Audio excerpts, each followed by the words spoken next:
This is a Scream Queen production.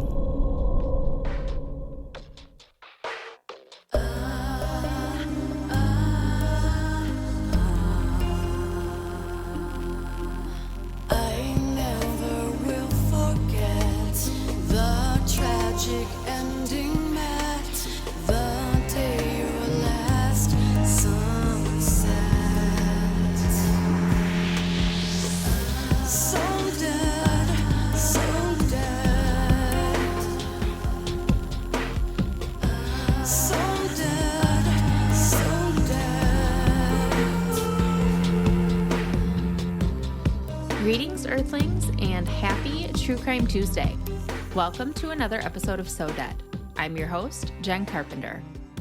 Today's story is a frustrating one, and one that has some ties to the true crime world that you might not expect. So sit back, grab yourself a taco or two, because it's time for another Dead Time story.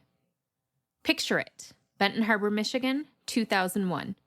It's February 16th, exactly 20 years ago today. The temperature is below freezing, there are several inches of snow on the ground, and the winter wind is whipping outside. It's the kind of weather that no one should be out in, which is exactly why Cheryl Kraft is so frantic when she places a call to 911 around 1:30 a.m. Because her 12-year-old son Stevie, who'd taken his two dogs for a walk several hours earlier, never returned home. Cheryl's worried he's out there somewhere, injured, lost maybe. She needs help. 20 years later, she's still looking for that help. Benton Harbor is located down in the southeast corner of the state, just off the Lake Michigan shoreline. It's a place we've been before.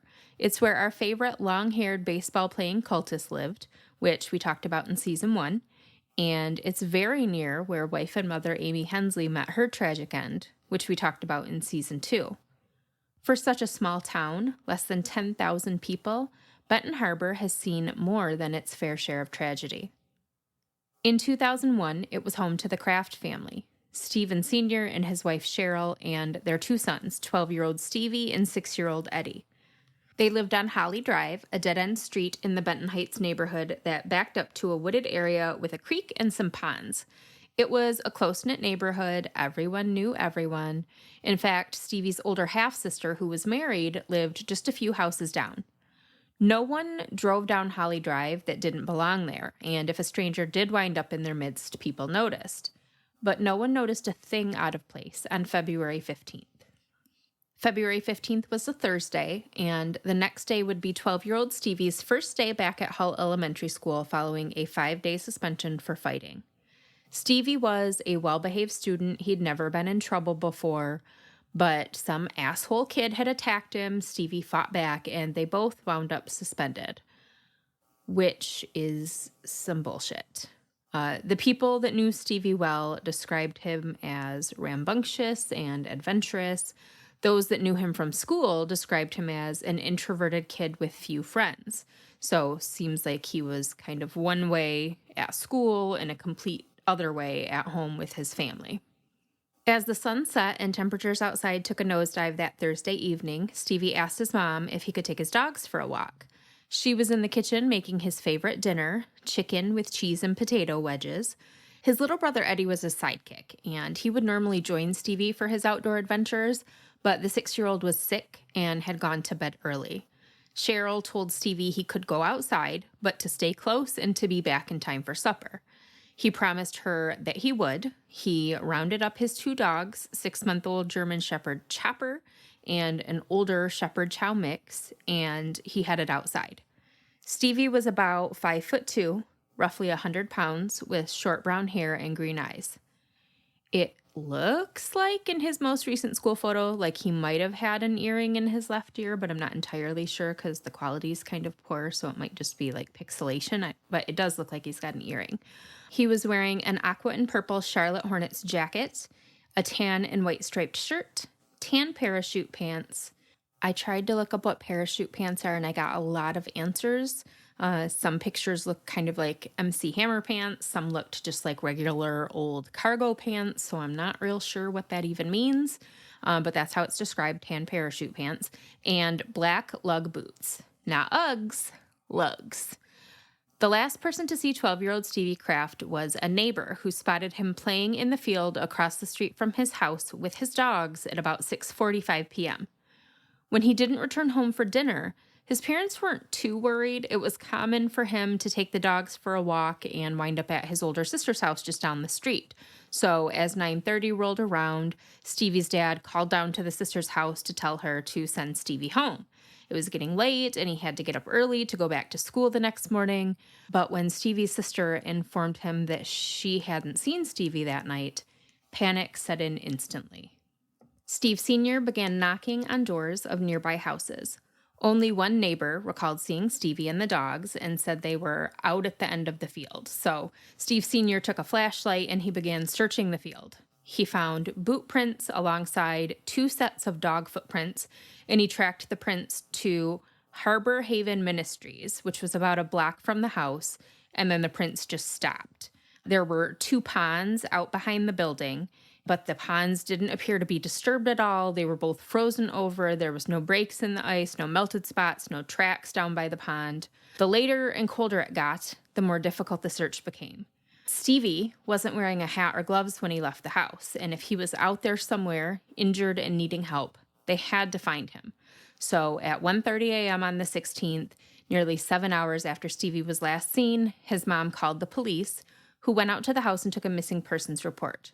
They searched for a bit in the woods around the house, but Stevie and his 2 dogs had seemingly vanished. Over the next several days, the entire community got involved in the search for Stevie Kraft. People skipped work to join search parties. Companies donated supplies and money for a reward fund. Bloodhounds were brought in, but they lost Stevie's scent right about the same place that his father had lost his footprints, Harbor Haven Ministries. The building was searched, but there was no sign of Stevie. There were infrared helicopter searches. The FBI got involved. Stevie's dad, who'd grown up in the area and knew it like the back of his hand, searched every ditch, gully, abandoned factory, dilapidated barn, and storm drain in the area. Authorities dragged the creek and scoured the woods. Nothing. 3 days after Stevie disappeared, the older of his 2 dogs returned home, jumpy and excitable. He led the family back to the pond behind the ministry building, but there was still no sign of Stevie. They found the puppy, Chopper, a couple days later, gnawing on a deer carcass down near the creek. With absolutely no sign of Stevie anywhere, the chance that he had simply been injured or somehow gotten lost was very slim because they would have found him by now. Authorities and Stevie's family feared the worst, that he'd been abducted or met with foul play.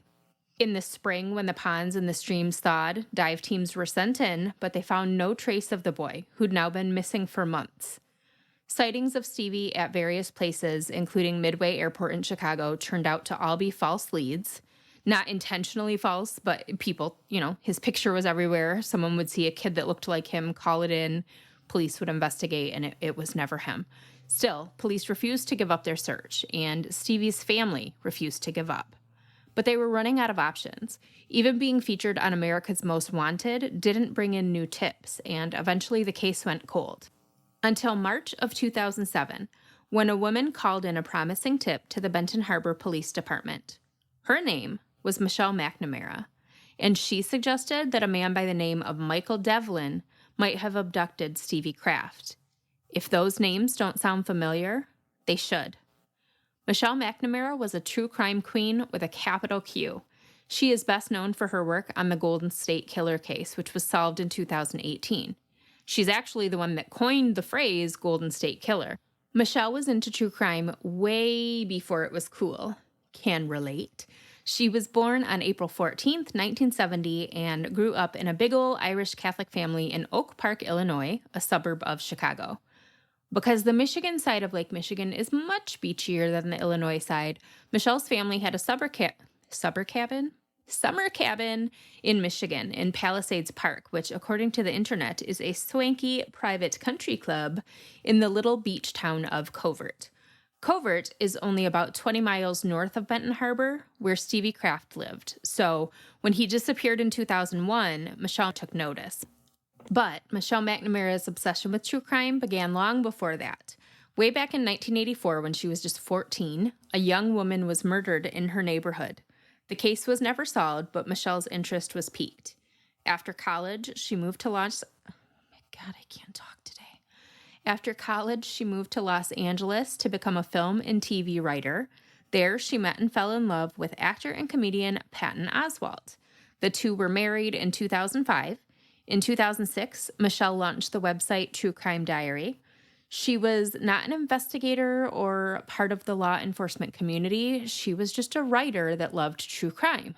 Again, can relate. She noticed the small details. She made common sense observations, which is why when a 13-year-old Missouri boy disappeared in broad daylight in 2007, Michelle McNamara was the first person to make the connection between his case and that of another missing boy in the area. January 8th, 2007 was a Monday. Kids were just getting back to school following winter break. In Beaufort, Missouri, a small rural town in Franklin County about 60 miles southwest of St. Louis, it was a mild afternoon, right around 50 degrees. So 13-year-old Ben Ownby wasn't in a huge rush to make it inside when his school bus dropped him off less than 500 feet from his front door around 3:30 p.m. Ben was a Boy Scout and a straight-A student. He was on the small side for his age. He was about 4'10" and 95 pounds. He had short brown hair, blue eyes, and glasses. That day, he was wearing blue jeans and a St. Louis Rams hoodie. He and his 15-year-old neighbor that lived nearby, Mitchell Hultz, got off the bus together like they did every day. Mitchell went in one direction, Ben went in the other. It can be hard to visualize distance in feet, just like if you try to give me directions, talking about north, south, east, and west, I'm going to stop listening real quick. But 500 feet, not that far. It's about the length of 1.5 football fields. So Ben's house was visible from where he got off the bus. Mitchell heard the sound of a vehicle taking off at a high rate of speed. So he turned around and he noticed a rickety old pickup truck speeding away from the direction Ben had been heading. And he also noticed that Ben was gone. Police were called and an Amber Alert was issued quickly because Mitchell Hultz was able to give a description of the vehicle. And that's the key, people. Anytime a child goes missing, it's scary, there's urgency, and you hear people say, why is there no Amber Alert? Why isn't there an Amber Alert? Amber Alerts are very specific. There has to be knowledge that the child was abducted, not just that they're missing, but knowledge that they were abducted. And there has to be a vehicle involved and a description of the vehicle available. Those are the qualifications for an Amber Alert. I fully agree that there should be just a blanket system for when a child goes missing. We put out the alert to everyone, but Amber Alerts specifically have to involve an actual abduction, a known abduction, and a vehicle. Anyway, so authorities began searching for a white Nissan pickup truck with a camper shell, no hubcaps, and an excessive amount of multiple dents, and rust. Neighbors told police that they had seen that very truck lurking in the area all afternoon.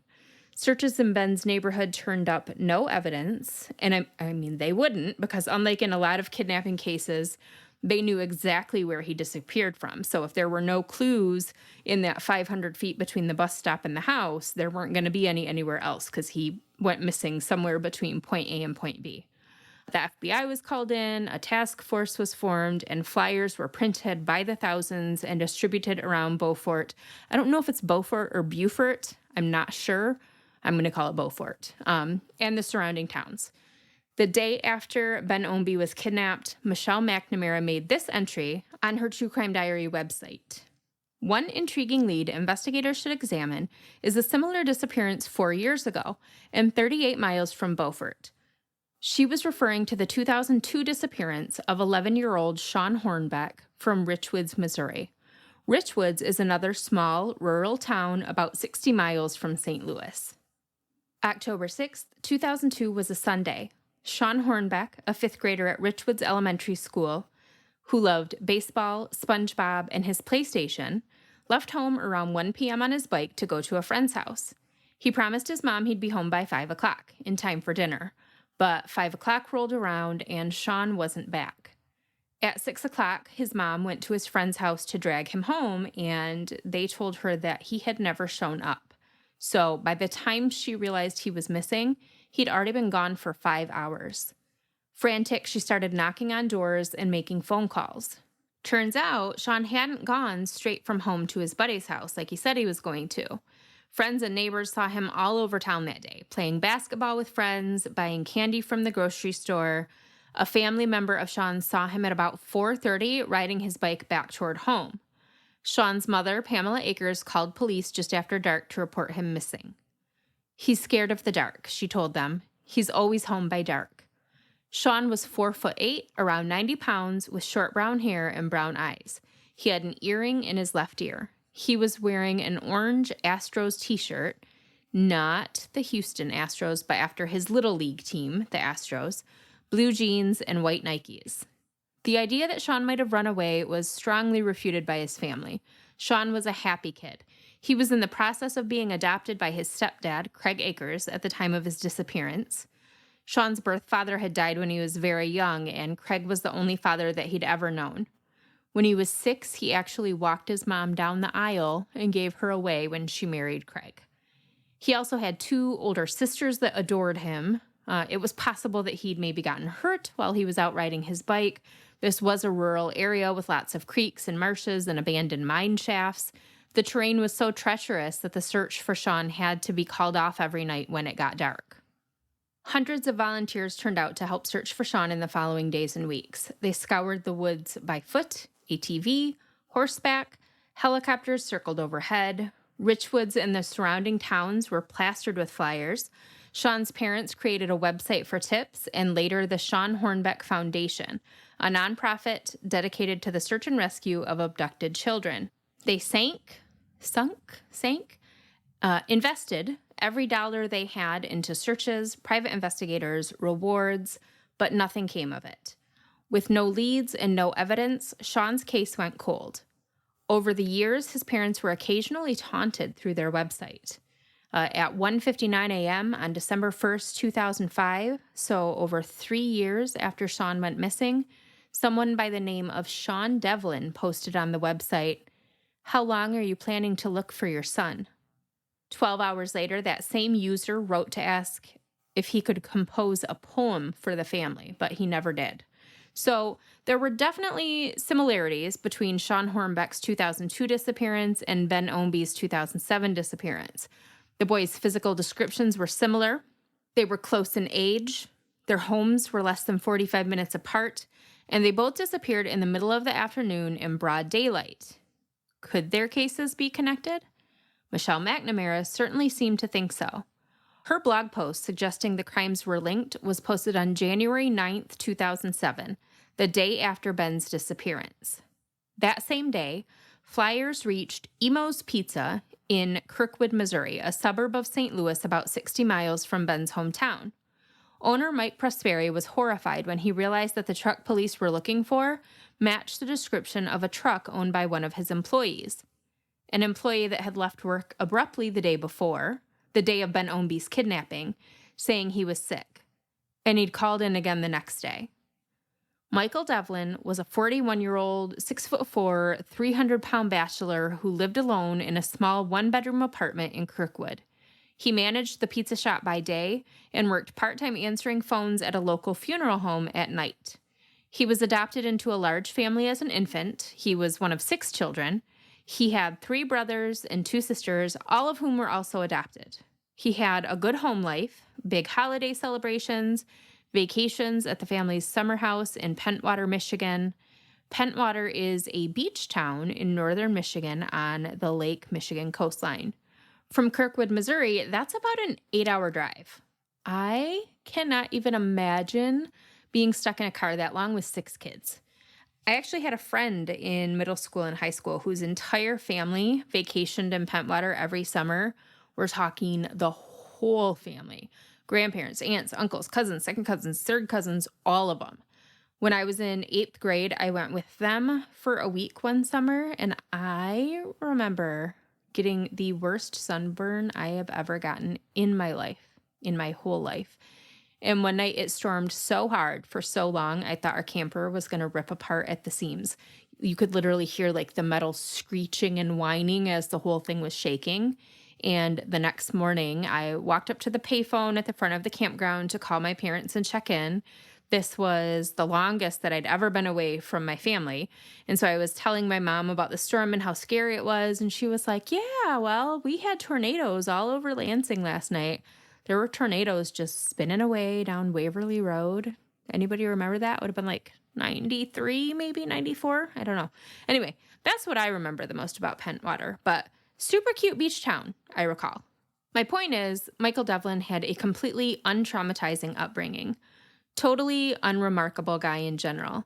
In his younger years, he was said to be funny and outgoing, and then as he hit his late 30s, early 40s, he became more withdrawn and bitch-like.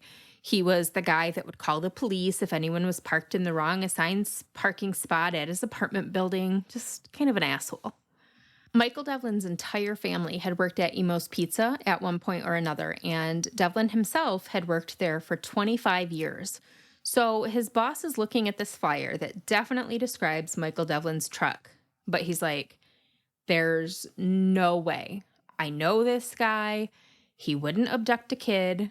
This reminds me a lot of Anne Rule and Ted Bundy, because as the report, the description of his vehicle came out, and even the fact that he identified himself as Ted, like she knew, but she knew Ted. So for her, there's no way this is him. It's fucking him, okay? So that night after work, Mike Prosperi drove past Michael Devlin's apartment building to get a good look at his truck, probably hoping that he would find proof that it was not the same truck. But it definitely fucking was. Prosperi goes home to sleep on it, or probably not sleep on it at all. He probably stayed up all night. And the next morning, he stopped at the local sheriff's department. He had a friend that was on the force. And so he approached his friend and he was like, look, I think this is the truck you're looking for, but also there's no way that this is the guy you're looking for. And his friend, the police officer, was like, cool, thanks, we'll look into it. Prosperi leaves the station and goes to his pizza shop, and guess who decides to return to work that very day after being out sick for 2 days? Michael Devlin. January 10th was a Wednesday, 2 days after Ben Ombie was abducted. The day after Michelle McNamara made a connection between his kidnapping and the disappearance of Shawn Hornbeck on her blog. The day after Mike Prosperi realized his employee Michael Devlin might be involved in the Ombie kidnapping. That morning, Prosperi had made his report at the police station, and that night, 2 officers were out on an unrelated call at Michael Devlin's apartment building when they spotted his beat-up white Nissan pickup truck with a camper cab. They asked some of the neighbors whose vehicle it was, and then they watched Michael Devlin's apartment for any sign of movement. At one point, Devlin left the apartment to take his trash to the dumpster. The officers tried to question him about his truck, and he got super defensive. He went back inside his apartment. He shut the door. He wouldn't let him in. For the life of me, I will never understand why, but it was 2 whole more days before the FBI showed up at Emo's Pizza while Devlin was working and asked him to step outside.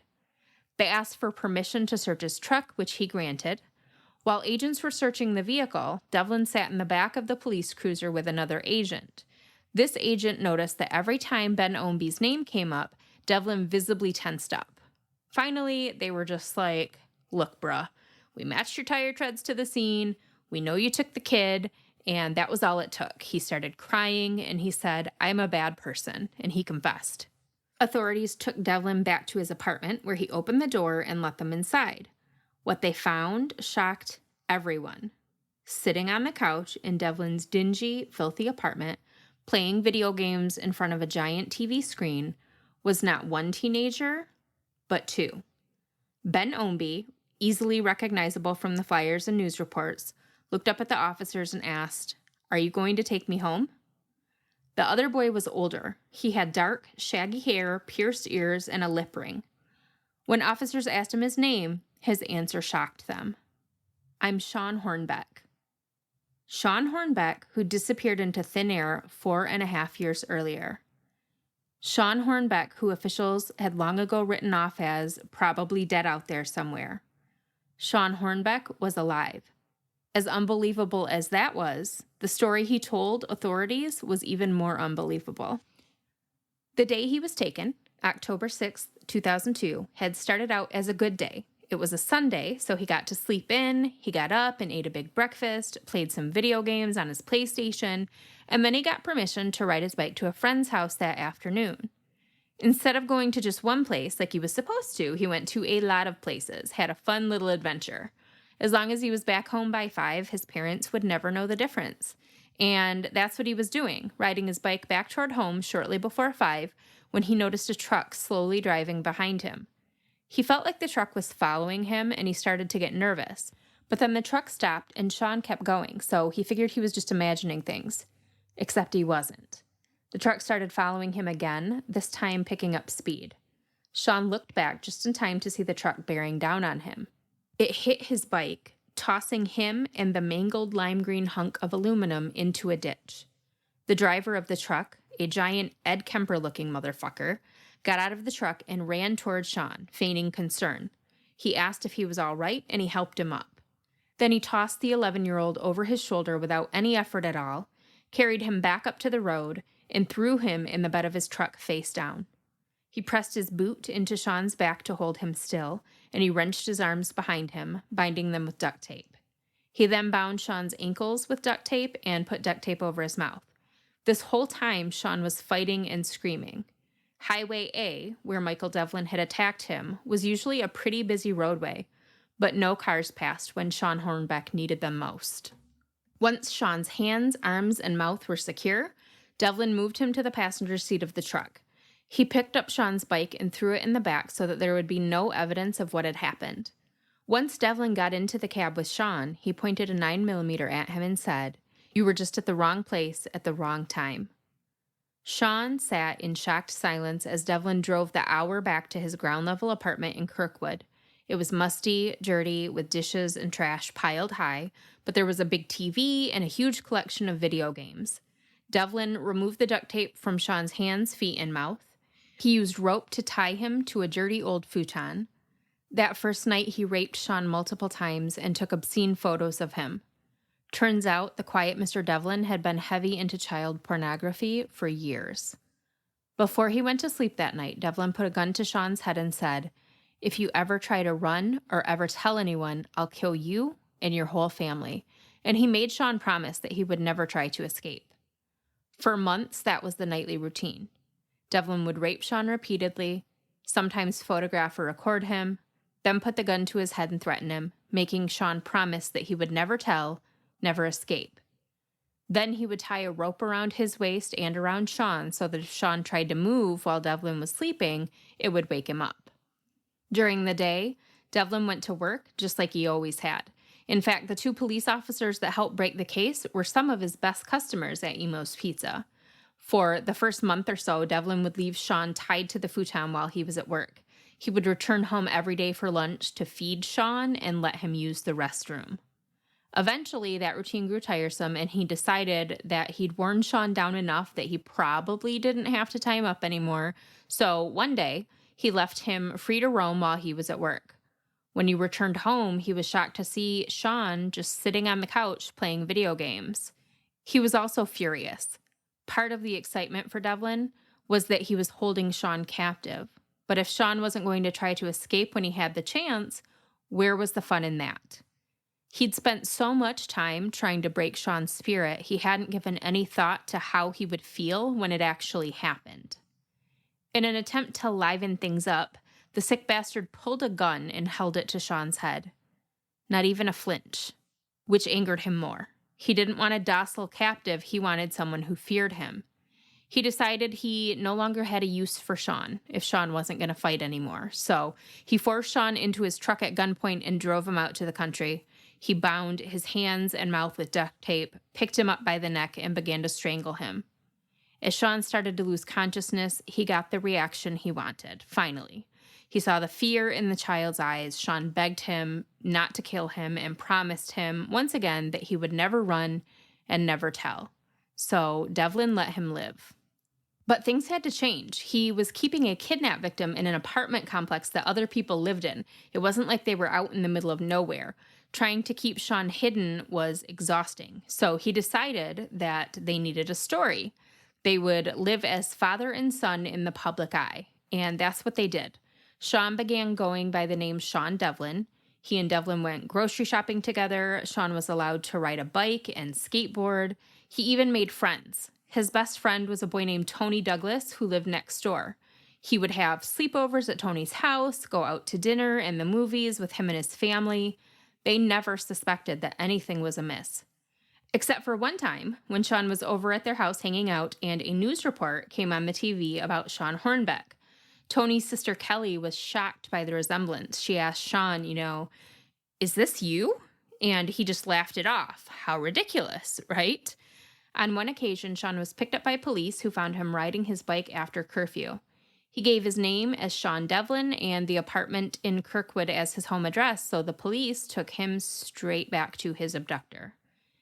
No one that knew Shawn Devlin had any suspicion that he was anyone other than Michael Devlin's son. Sure, Michael Devlin was a weirdo. And sure, Shawn kind of got to do whatever he wanted. He never seemed to go to school, but people just assumed he'd dropped out. They had no idea that he was being raped on a nightly basis or that his real family was still out there searching for him. As anyone with children knows, they grow fast. And by the time he was 15, Shawn was more of a man than a boy. And Michael Devlin didn't like grown men. He liked little boys. So he was going to have to go out and find a new one. He told Shawn his plan, and the two fought over it. A, because Shawn didn't want another child to have to go through what he'd been through. 2, because if Devlin had a new boy, what would happen to Shawn? He'd already tried to kill him once when he had no use for him. Would he succeed this time? But Devlin wouldn't be swayed. He spent weeks driving through rural communities around St. Louis until he spotted a boy he wanted. He didn't know Ben Ownby was 13. He looked younger. He stalked Ben for weeks, lurking in the shadows, and then one day he told Shawn, "We're going to take him tomorrow." Shawn told him he wouldn't have any part of it. The two fought the whole night. The next morning, Devlin got up and went to work, but he went home sick about 1 o'clock. He forced Shawn to go with him to get his new boy. Devlin parked near a hair salon and waited for Ben's bus, which he knew would drop him off at 3:30. While they waited, Shawn made up his mind that he was going to do whatever he could to help Ben, to protect him. After the bus pulled away from the shoulder of the road, Devlin pulled up beside Ben and rolled down his window. He asked him if he knew where so-and-so lived, just made up a name, and Ben said no, but he also knew there was something wrong with the situation. He tried to run, but Devlin jumped out of the truck, pulled his gun, and forced Ben into the car, in between him and Shawn. Shawn did his best to shield Ben from Devlin's wrath. He tried to take the physical and sexual abuse so that Ben wouldn't have to, but the whole reason Devlin took another boy was because Shawn didn't do it for him anymore. So Shawn wasn't able to protect Ben for long, and Ben was sexually abused every day that he was with Michael Devlin. When the boys were rescued, the community was shocked. They called it the Missouri Miracle. News stations all over the country featured the story. I remember it vividly, mostly because it reminded me so much of the Stephen Stainer case. It didn't take long for news stations to get hip to the fact that Michelle McNamara had figured out the kidnappings were connected before police did. And it was the first, but definitely not the last time that she was featured in national news for her armchair sleuthing. As such, the case took on a special meaning to Michelle, so she watched every interview, every special, which meant she was listening when Michael Devlin's brother gave an interview in which he talked about their perfectly normal upbringing and their summers at their cabin in Pentwater. And once again, a light bulb went off for Michelle. Michelle was familiar with the Stevie Kraft disappearance because it happened so close to her family's vacation home. Stevie disappeared a full year and a half before Shawn Hornbeck was abducted. If you look at side-by-side photos of Stevie and Shawn, there is such a similarity. Stevie was 12, Shawn was 11, Ben was 13. They all had slight builds and were within a couple inches and a few pounds of one another. They all had short brown hair and oddly were all wearing sporty clothes when they were abducted.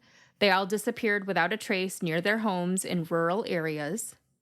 To get to his cabin in Pentwater, which Michael Devlin often went to alone during the winter, specifically in the month of February, which is when Stevie went missing, Devlin had to drive right through Benton Harbor, where Stevie lived. After Michelle called in the tip to Benton Harbor police, they were able to link Michael Devlin to the area through gas receipts during the week that Stevie disappeared. But Michael Devlin didn't kill boys, right? He kept them. Not necessarily. He had every intention of killing Shawn Hornbeck in the early days of his captivity, but he changed his mind. If Stevie had fought too hard, been too difficult, or not fought enough, Michael Devlin very well may have killed him. With as smoothly as his abduction of Shawn Hornbeck went a year and a half later, it's highly unlikely that he was Devlin's first victim. In fact, Devlin testified that he first realized he was attracted to young boys when he was about 13 and tried to molest a younger child. Soon after, he developed an obsession with child pornography. When he was 30, he was on a family vacation, likely in Pentwater. He saw a 10-year-old boy by himself and had the overwhelming urge to take him. It was the first time he'd had such a compulsion, and it was the catalyst for him to start looking for a boy to kidnap. Just a few years later, Stevie Kraft disappeared. Also, a vehicle of interest at the time of Stevie's disappearance, based on a tip, was a silver and gray Toyota pickup truck with a white stripe and a gray camper top. Sounds a lot like the white truck that he had when he kidnapped Shawn Hornbeck and Ben Omby, right?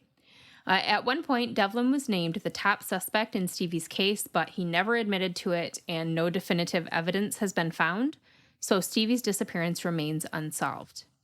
For the kidnapping of Shawn Hornbeck and Ben Omby, Michael Devlin was charged with 80 counts of sexual assault, kidnapping, and attempted murder. He pled guilty on all counts and was given 74 life sentences plus 170 years. He won't be eligible for parole until he is over 100 years old, if he lives that long.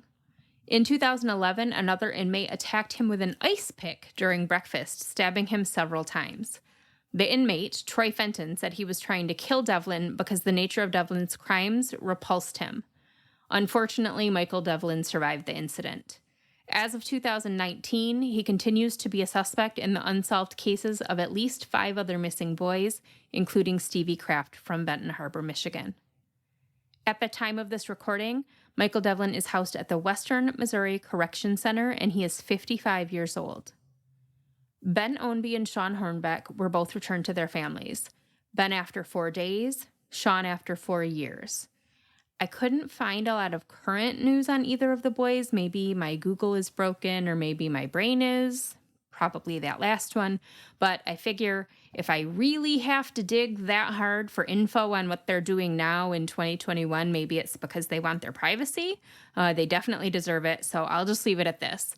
Ben Omby will turn 28 this year, and Shawn Hornbeck is going to be turning 30. So they're both grown men, and I hope that they're both leading fantastic lives. The disappearance of Stevie Kraft is still unsolved. Yesterday marked 20 years since he went missing. While it's easy to sit here and assume that Michael Devlin abducted and killed him, we don't know that for sure, and his family deserves real answers. If you have any information about the disappearance of Stephen Earl Kraft Jr., contact the Benton Township Police Department at 269-926-8221 and select option 2 for Stevie's designated hotline. Michelle McNamara became a major player in the true crime community. She continued her blog, hosted one of the very first true crime podcasts, and worked relentlessly to help solve the Golden State Killer case. She signed a deal with HarperCollins to write a book about the Golden State Killer and was in the final stages of finishing her manuscript when she died in her sleep on April 21st, 2016, at the age of 46. Her death was ruled an accidental overdose of prescription medication. She left behind her husband, Patton, her daughter, Alice, and her unfinished manuscript. The book was finished by Patton and Michelle's friends and colleagues Paul Haynes and our pal Billy Jensen. I'll Be Gone in the Dark, one woman's obsessive search for the Golden State Killer, was released on February 27, 2018.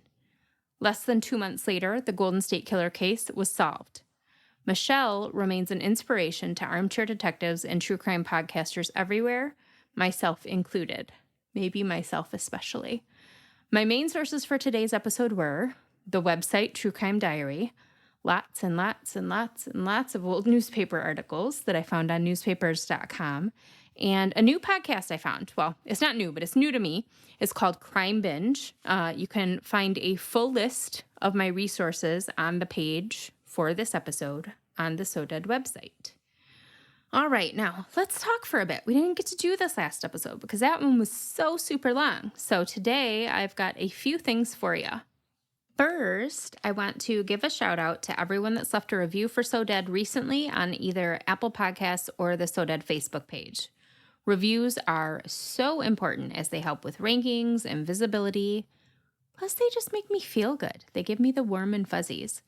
On Apple Podcasts, there was Laura Marie 1999, Quick Sticks 17, Scrimpy 182, Iris Grove, Dan Doherty 2014, Morgan Vermetti, Wolf 837422, the word yay followed by 2 exclamation points, 3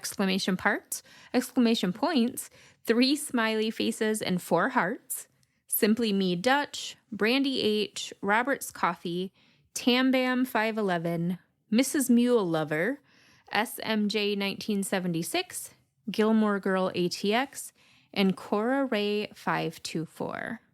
Now, normally I don't give any attention to the negative reviews that I get because to you, but this one actually I found really comical because it made me feel like I finally made it in the podcasting world because I've seen similar ones on my favorite podcasts under their reviews. I got 2 stars, and the title of the review was Too Many F-Bombs. It said a lot of things, but my favorite sentence was, I'm not a prude by any means, but seems like she's F-bombing just 'cause she can. And that was the part that made me laugh because that's the part that I see. Using swear words just because she can. Yes, that's why we all use swear words, because we can. We're allowed to. We're allowed to speak the way that we speak. And that's just, I don't know. Something about that just really struck me as funny because that's how I always see that relayed when people are complaining about the cursing is they're swearing because they can. That isn't, I mean, fuck. That's why everyone swears, right? Shit. Anyway, Facebook reviews, there were a few. There was Liz Much, Kelly Gates, Sam Fran, and Allie Deem. So thank you all so much for taking time to leave reviews. If you'd like to hear your name on the podcast, all you've got to do is leave a review on Apple Podcasts, or if you're an iPhone denier like myself, just leave the review right on the So Dead Facebook page. Next, we're going to try something new, so bear with me. Maybe it works, maybe it doesn't. Only one way to find out, and that's to do it. So in season 1, Danny and I ended each episode with file dumps. In season 2, I answered listener questions. This season, I'm switching it up again. Remember way back before 2020 when we went to meetings? Gross. Meetings are just gross on their own, but then some sadist always had the bright idea to force everyone to do icebreakers. I hated that shit so much. It was sometimes fun to learn random things about other people. Sometimes it was super boring, but it was so much pressure to come up with something about yourself, especially because the most common icebreaker that I've encountered is tell the group something interesting about yourself. And that's a loaded question. Like, you don't want to be too boring, but how much is too much? Because, honey, I've been through some shit, okay? But I thought it would be fun to tell you guys some interesting things and then have you share yours with me on the Facebook page. But I can't call it an icebreaker, right? Because it's at the end of the episode, not at the beginning. We're an hour into this thing. The ice has been broken. So instead, I'm going to call it liquid cheese. Why? Well, for one, because I love cheese, but one day not too long ago, I was out running errands, which is very stressful due to the mask and the constant sanitizing and the overall pandemicness of it all. I decided to stop at Arby's and I wanted an Arby Melt. Not a beef and cheddar, which has that weird bun and is slathered with Arby sauce, but just an Arby melt, just a regular roast beef sandwich with cheese sauce. But they don't make Arby melts anymore, so I had to order a regular roast beef and add cheese sauce. Yes, you can do that. You're welcome. And when the kid read it back to me, he said, "One regular roast beef, add liquid cheese." I don't know why that term bothered me so much, but I was horrified and amused all at the same time. Liquid cheese sounds just so gluttonous and unnecessary. I ate that shit, don't get it twisted, but I felt great shame. So that's what this last segment will be: liquid cheese. You don't need it, it's totally unnecessary, but here it is anyway. Enjoy the shit. If you're just here for the true crime, feel free to tune me out. This will add nothing to your experience. But if you want to hear me talk about some totally unrelated nonsense, listen on. So for today's liquid cheese, tell me something interesting about yourself. I got stabbed once. And I've been stabbed. And I don't think about it a whole lot, but so I live out in the country. And on my drive home from really anywhere, the road I have to take in and out from my house, there is a cute little like homemade rinky-dink ice rink that some community members put together in one of the parks for the kids. And it's so cute to watch these kids out there ice skating, and there's usually a fire going. I have no intention of participating, but it's cute to see. Very, very small townish, right? So it got me thinking about ice skating. I grew up in South Lansing, so Washington Park, there was a big ice skating rink when I was younger. And when I was in third, fourth grade, I was 8, I took ice skating lessons, and I wasn't like great. I wasn't going to go on to any competitions or anything, but I was okay. And I liked to go ice skating. So my best friend when I was 8, still my best friend now, my friend Trini, she wanted to learn how to ice skate. And so one night, my dad took the two of us to the rink. And what I would do, she was holding on to like the kind of the railing, and I would skate a little bit ahead of her and wait for her to get to me. And so we were making this very slow round kind of up against the divider, the wall, whatever you want to call it, that kept the ice in the rink. I don't know, kept the people in the rink. So we're doing this, and we were doing this for a while. And there was this older teenager, and he was whipping around the rink super fast. I remember he had a mullet. He had those big 80s glasses, even though it was almost the 90s, but we'll forgive him. And when people experience traumatic things, they'll often tell you, like, it went so fast, or I didn't even realize what was happening, type of thing. That's definitely true. I remember I was a little ahead of Trini. She was getting close to me. I was looking at her. She was looking at me, and I saw her face before I felt anything. And then I just felt this tremendous pressure in my leg.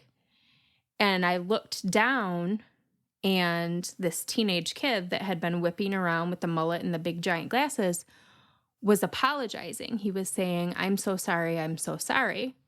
And like my leg hurt, but I didn't quite understand what was happening until the people around me started freaking out. Trini screamed. The ice monitors were coming. I saw my dad trying to like run across the ice. He didn't have skates on, so he's like in his shoes trying to run across the ice. And I look down, and there's just blood everywhere. And I'm still not really understanding what happened. I'm like, what is going on here? So my dad's trying to get Trini off the ice because she can't skate. He's in shoes.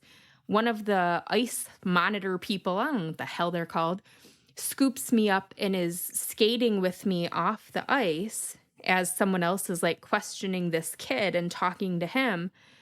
And as he's taking me towards the hat house, I look behind me and there's just this trail of blood across the ice. I really hope that someone listening to this right now is remembering it. Like, oh shit, I was there that night. I remember that. Um, Takes me off the ice, takes me into the hothouse. They lay me down on the bench, blood, blood, blood. And then it started to burn. What had happened, obviously, was the kid had fallen and his ice skate had stabbed me in the leg. Ice skate blades, like the back end of an ice skate blade, that is no joke. That is, I mean, that shit is thick and it is sharp. So I just remember I kept asking them to get me ice, and they were trying to decide whether to call an ambulance or whether I was stable enough for my dad to take me to an emergency room. And I just kept asking for ice because my leg was burning. It burned so bad. And they kept saying, we don't have ice. And I remember being furious. I'm like 8, 9 years old. I'm like, how do you not have ice at an ice rink? Well, because all they had to drink was like hot chocolate. They didn't have, ice at an ice rink. So my dad wound up taking me to the hospital. Or not the hospital. He took me to Ready Care because it was the closest place to us. And I remember I had to wait for so long that my leg didn't hurt anymore by the time they saw me.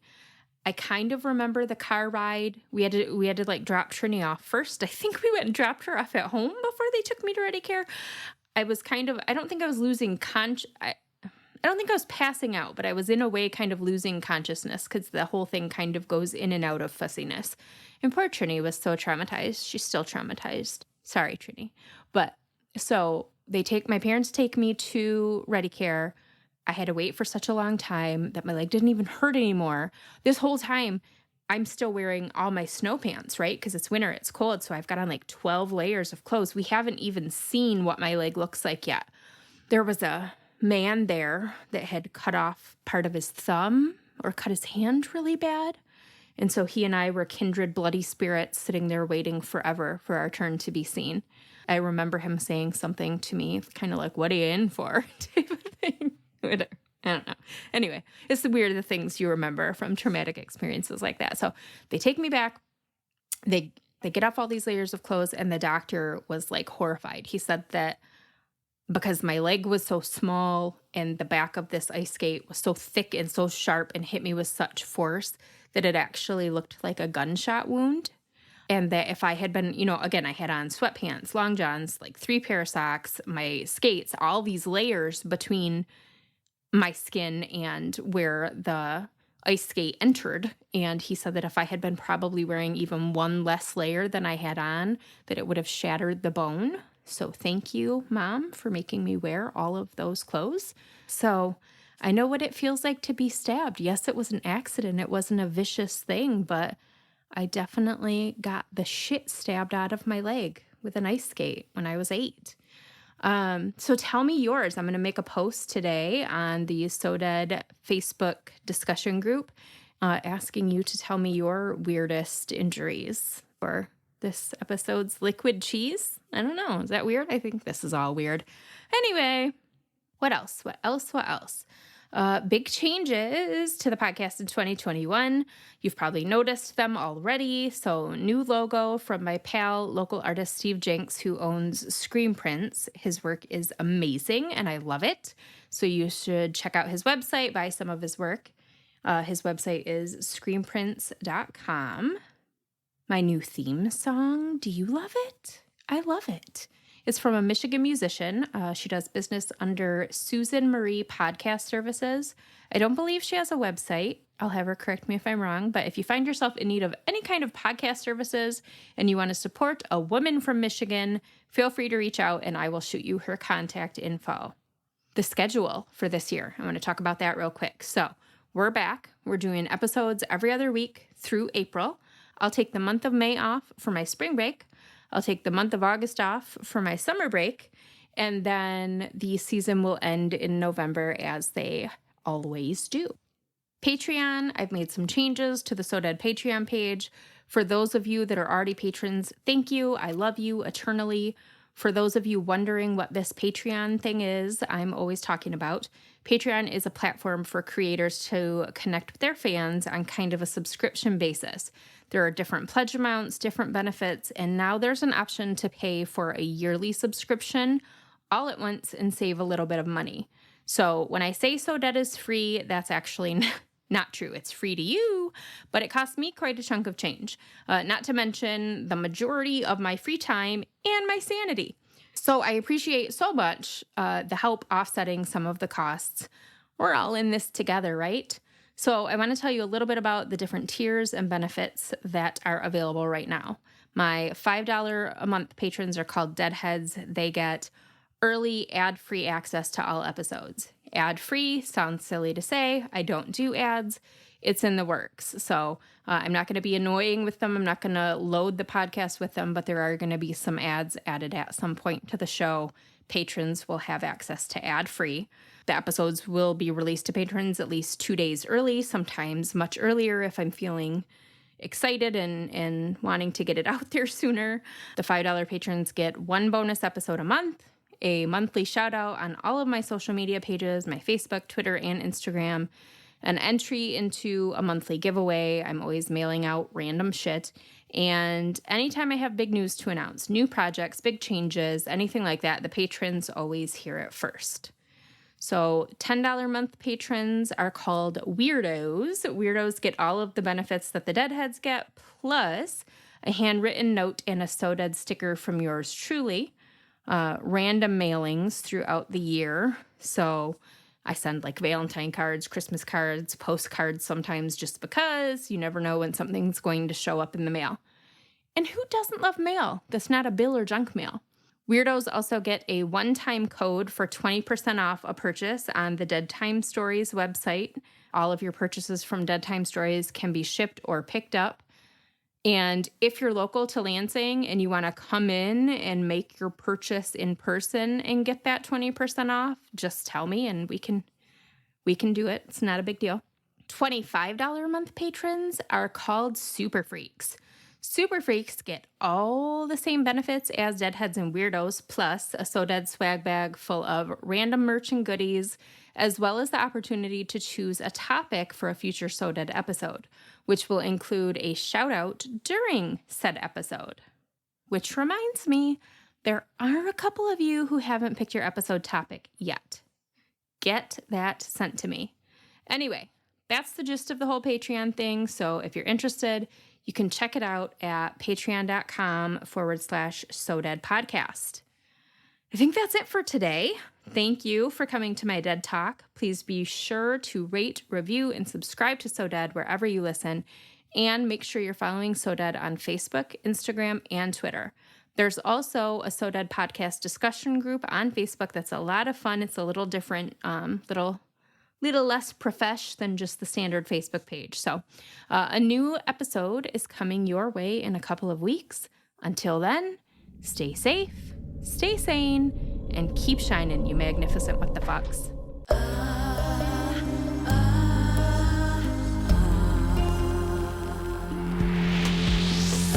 So dead, so dead.